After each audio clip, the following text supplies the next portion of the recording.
So now let's pick up. We have oscillator output, a gain control. We're going to change things up just a little bit. So let's unlock. And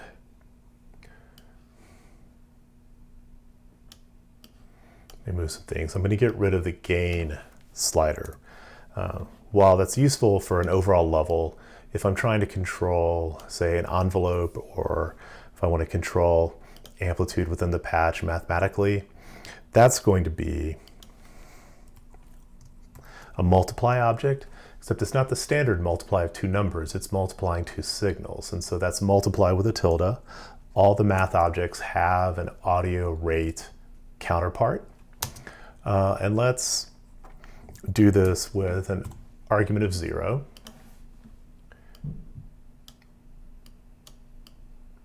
I'll bring it down, hook it up to our meter. Let's get rid of, we just need 1 each place. I'm leaving some space because I am going to add some things to the patch. Hold down the shift key when you want to make an extra patch cord. Continue. Shift Command Y will arrange your patch cords. Add the segments.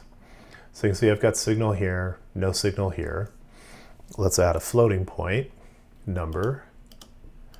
And now if I type in, say, 0.3, I have signal, and then I can turn it back off. Before I get too far, let's think about amplitude and some precautions. So amplitude is working from a range of 0 to 1, 1 being maximum. If I have a signal at unity and I go above 1, I'll be distorting. And I'll also get some really nasty stuff coming out my speakers. So also, if I go into the negative range of amplitude, I'm going to get the same amplitude reversed, phase reversed. So while 2 is distorted, -2 will also be distorted. So I want to set ranges on the numbers I use when I'm dealing with amplitude. If I go into the inspector of the number box, unlock here, down on the bottom of the basic is minimum and maximum values. So let's set the minimum to be 0 point and the maximum to be 1 point. And now when I drag on it, what this does, it doesn't let me go beyond 0 or 1. And like even if I type in a 5, reverts to the 1, or a -5 reverts to 0. So that's protection. Just get in the habit of doing that right away. If I put in a multiply object because I'm scaling amplitude and I have an argument to that object, then I want to control the range. So now we need to make some improvements on this to get this going, because one of the things, let's talk a little bit. Let's change this to a cycle tilde, which is a sine tone oscillator.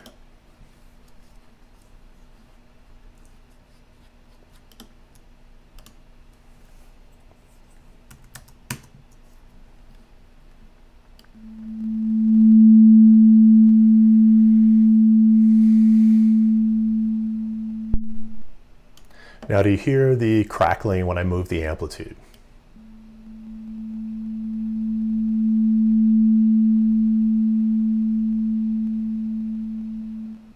Particularly on the quiet end. It also happened with the frequency. So there's the amplitude. But if I change the frequency, not so much because I'm going slowly, but get a kind of percussive change. So what's happening is I'm making these instantaneous changes, and that creates clicks.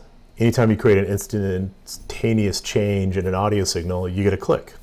We want to avoid clicks. So it's going to be important for us to add in some smoothing, there's some ramping, and the object to do that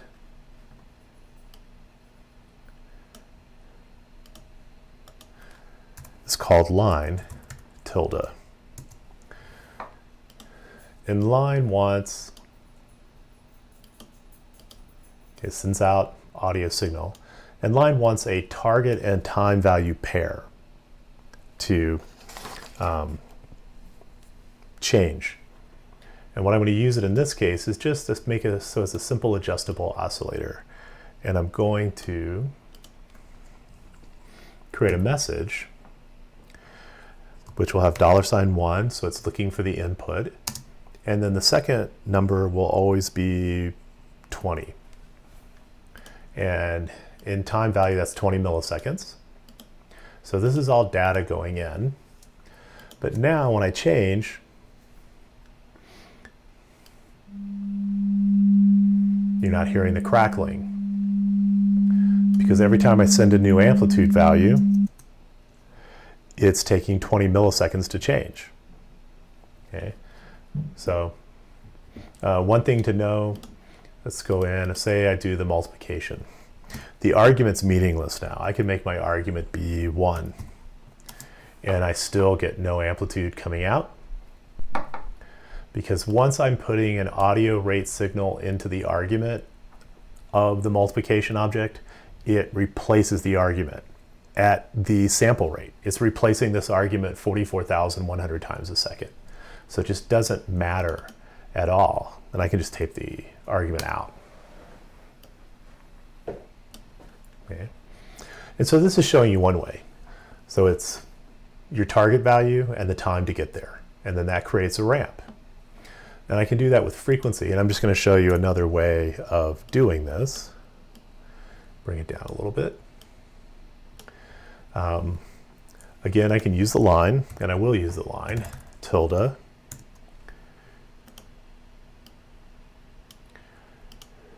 And again, at this point, my argument is meaningless. If I hover over it, you'll see that the output of the line is 0. So I can actually go through here and get rid of it. And then instead of using the message format, I can use pack. I want 2 floating point numbers. Changing the frequency is going to output the list. And actually, let's make the second one be 20 milliseconds again. So that now, let's get some amplitude. Well, actually, let's get some frequency.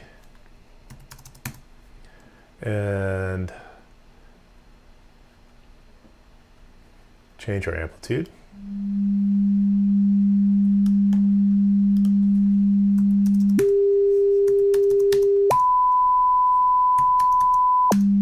So you hear a little bit of portamento as the frequency changes, right, as you're doing that.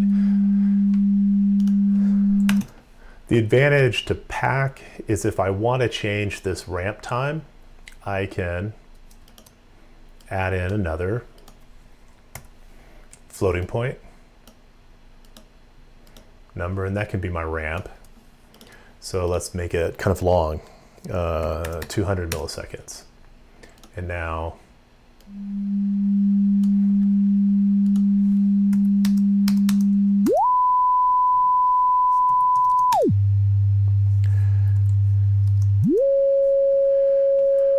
can make it longer,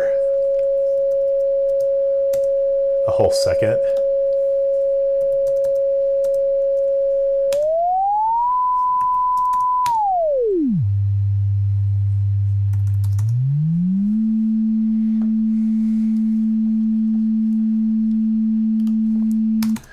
So the final thing, if I'm going to save this and come back to it at another point, is that this patch won't play if I have amplitude going until I enter a frequency. So I'm just going to default to a load mess and give it the frequency that I want the patch to load and start out. So let's save the patch.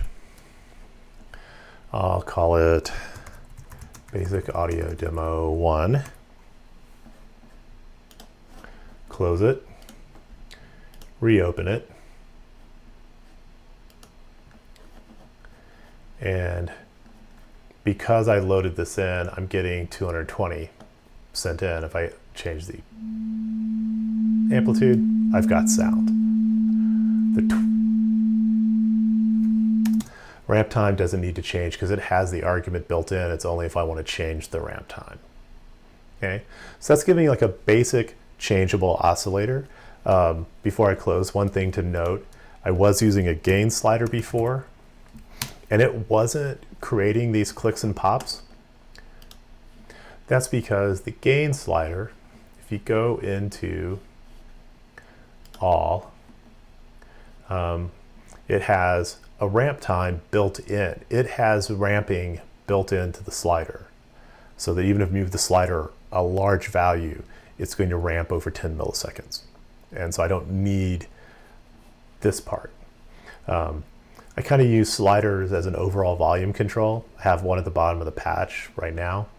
I use multiplication for kind of envelopes, LFOs, or other kinds of automated changes I want to make as a kind of way of looking at this if you want to use one or the other. So I'm going to take that out. And we'll stop there. I'm going to start up with some more things that I can do to fine-tune the oscillator, create some envelopes, create some pitch ramps with line, working towards something bigger.